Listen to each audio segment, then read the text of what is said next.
Donc aujourd'hui, nous allons voir la programmation de deux voyants, le voyant vert et le voyant rouge, avec deux contacteurs.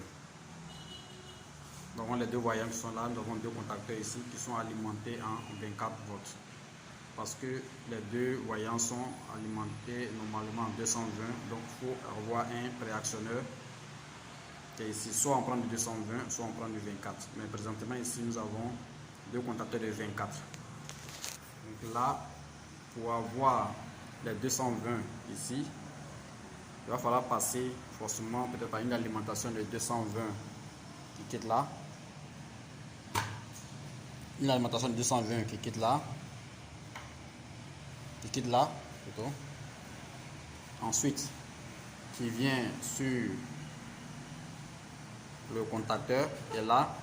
Et il y a un autre pont, il y a un autre 220 qui passe ici pour venir sur les différents voyants. Mais les contacteurs qui sont là doivent être alimentés en 24. C'est-à-dire le A1 et le A2 doivent avoir du 24.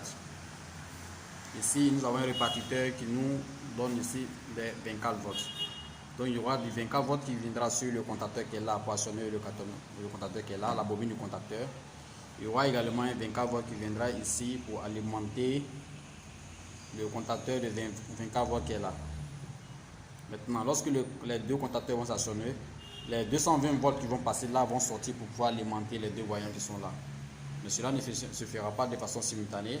On va mettre des timers, des tempos qui vont définir les périodicités de fonctionnement des deux voyants. Là, pour le faire, puisqu'on veut automatiser, nous avons là un automate S7200 avec un câble de communication qui est ici, Ethernet, avec un port RJ45. Ici également, nous avons un PC ou une console de programmation avec un port RJ45.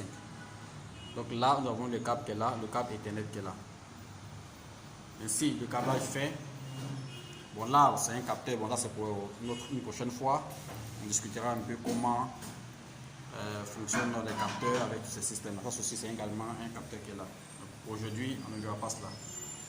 Donc là, après avoir câblé tout cela, on vient ici, on essaie de faire le programme sur TIA Portal. TIA Portal, c'est le logiciel qui permet de faire la programmation des automates S7 1200, 1500 et autres. Donc ici, voilà ici, on a ici le tempo, ici, qui est ici avec la valeur que nous avons ici de 10 secondes. Et nous avons un second tempo ici pour le second voyant qui fera 15 secondes. Donc ainsi dit, là, nous allons d'abord les mettre, le programme a été déjà fait, enregistré. Donc là, maintenant, nous allons lancer, nous allons le mettre en ligne pour pouvoir communiquer avec directement l'automate. Ok, donc vous voyez là, on clique là, ensuite on vient, on met là, on met sur l'automate sur Run. Lorsqu'on le met sur Run, vous voyez que là, ça nous montre que nous sommes en ligne. Actuellement, nous sommes en ligne. Vous voyez le tempo qui est en train de. Voilà, vous voyez le tempo qui est là. Et après cela, le deuxième tempo prend la relève. Voilà le programme sur. Le programme qui a été enregistré dans l'automate. Et vous allez voir maintenant en temps réel sur l'équipement.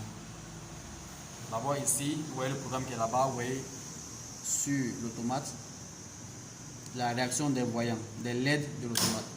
Vous voyez, lorsque le voyant rouge est sonné, il y a un voyant ici LED qui indique sur l'automate. Et lorsque c'est le vert, il y a également un autre voyant qui va signaler ici. Voilà, vous voyez un peu. Et voilà ici la réalité. Voilà ici, nous avons parlé tout à l'heure des contacteurs qui sont alimentés en 24, mais qui font sortir du 220 pour alimenter les lampes de 220. Vous voyez, cette fois, c'est le contacteur qui est là, qui est actionné. Vous voyez, avec le voyant rouge allumé.